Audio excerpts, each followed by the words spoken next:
Good morning. Waking up to a nice hot cup of brew. Sunday morning. Welcome to the Sabbath for Christians. Yesterday was Sabbath for the Jews.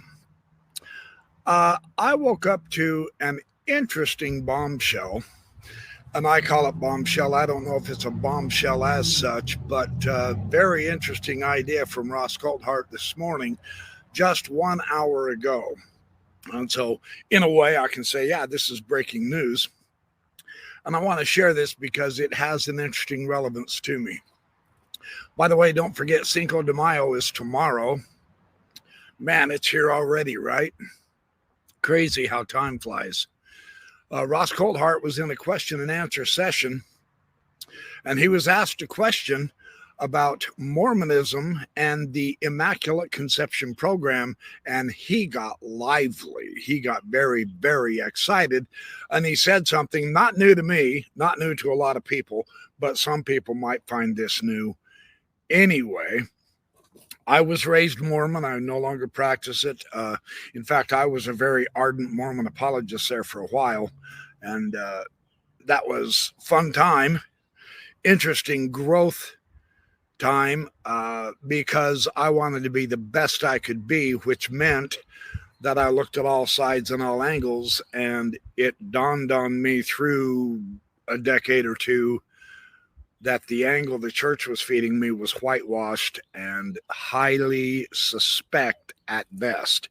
So I quit being an apologist, and I'm on my way as what would I call myself? A seeker? Yeah. A seeker. That's a decent description. Let's go to the presentation of the question to Ross Coulthart and his very interesting explanation. All right. Next question comes from Ruben. Hi, Ross. I grew up LDS, Mormon, in an area filled with NASA, Lockheed, and Boeing employees. And an old friend once mentioned that her son, who worked for the Navy, said they preferred hiring Mormons for sensitive positions because of their lifestyle. Given that background, have you ever heard of any connections between the church and the UAP phenomenon? Thank you. Wow, this is such a good question, and I'm dying to answer this one. Yes, I have. Mormons are incredibly overrepresented in the program, in the legacy program. I have lost count of how many people that I've met who are working in the legacy program who are people of Mormon background, and they're great people. And I just wonder whether it's got something to do with the fact that Joseph Smith, when he received the, forgive me if I've got my narratives wrong, but call them tablets or metal sheaves. The whole story of Mormonism is based around the idea that Joseph Smith was basically given a lot of the early ideas of Mormonism in metal tablets that were provided to him by a UFO. So maybe for people of faith, the idea of being able to verify this by getting involved in the legacy program is important. I'm told also by more cynical people inside the program that there is in fact a very good reason for using Mormons, and it's because they are extremely good at keeping secrets. I can assure you that not all of the Mormons are keeping secrets. Some of them very kindly are speaking to me. So yes, there is definitely a link between the Mormons and people involved in the program. I don't know 100% why, but I suspect it's largely because some of the hidden facilities underground are in Utah. I'll leave it at that. You might be aware that for those of you that follow my Twitter, that I have flagged recently that we are doing a story that will be touching on the significance of secret underground facilities. Very, very interesting, isn't it? Now, of course, the reason the Mormons are so good at secrecy is because of their temple rituals, and they try like crazy to keep those as secret as possible. They did believe in the early days of the Mormon church that it was directly revealed from heaven, what they call an endowment, a way to get back to God through the temple rituals and ideas and key passwords and handshakes, etc., which can be also found in Freemasonry.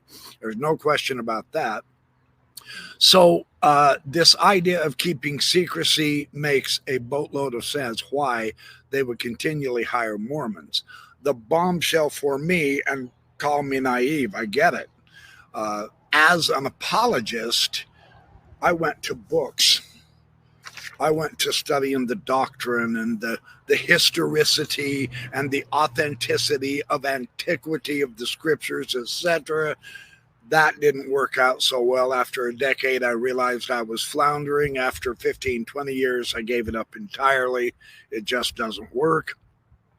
But underground vaults in Utah, now the cover could be, and I'm just simply speculating, but he mentions this, there are underground facilities in Utah, in Granite Mountain, where they keep the genealogical records of everybody they can do genealogy with. And this is one of the famous and very interesting aspects of Mormonism that they're known for, is their genealogical research. But to connect that to hiding UFO materials, wow. New angle for me. Now, the idea of Joseph Smith being visited by a UFO, Orthodox Mormons are going to chafe at that. They're going to say, no, it was the angel Moroni. Notice the connection. And of course, UFOs with angels doing good things, giving us valid knowledge, etc. Right? And of course, there are other Christian denominations who will say, no, you guys are deceived. Those are demons. And that leads me into my segue to my live show tonight. I'm going to be talking about, are the UFOs demons? And does 2 Thessalonians chapter 2, the great deception chapter in the New Testament, identify UFOs as those demons and deception? It's a religious topic. It could, I'm not intending on slamming any religion or anything like that. I'm just going to give you my take on 2 Thessalonians chapter 2 and a possible connection to UFOs. Stay tuned for my live tonight. I'll do it at 6 o'clock tonight. So that's It's 9:30 now, about 6, 7, 8.5 hours from now. I'll put a thumbnail up and we'll take it from there. But this question to Ross Coulthart was extremely interesting. I really enjoyed seeing his, oh boy, am I anxious to answer this question. He would know many Mormons are overrepresented in this subject because he, as a journalist, of course, is the UFO journalist of the world at this point. Like him or hate him is irrelevant. When you say UFOs and News Nation, you're thinking of Ross Coulthart because of the work that he does in that area. So stay tuned for tonight. And interesting, this UFO subject is just fascinating. I can't help it. Very remarkable stuff everywhere you look. I'll see you tonight.